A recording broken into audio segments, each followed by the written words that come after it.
शेवगा लागवड कोणत्याही महिन्यात करता येते, शिवाय त्याला खत पाणी कमी लागतं. पण शेवग्याच्या पानांच्या उत्पादनासाठी आधी योग्य जातींची निवड करणं आवश्यक असतं. तज्ज्ञांच्या सल्ल्यानुसार शेवग्याच्या पानांसाठी PKM2, PKM1 या जाती निवडाव्या.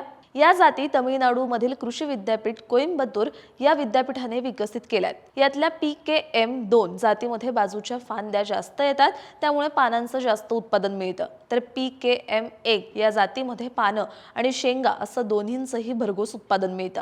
ही झाली वाणांची माहिती. पण या वाणांची लागवड आणि दोन झाडांमधलं अंतर किती ठेवायचं ते समजून घेऊयात. शेवग्याच्या पानांचं उत्पादन जास्त प्रमाणात घ्यायचं असेल तर सघन लागवड पद्धत फायदेशीर ठरते.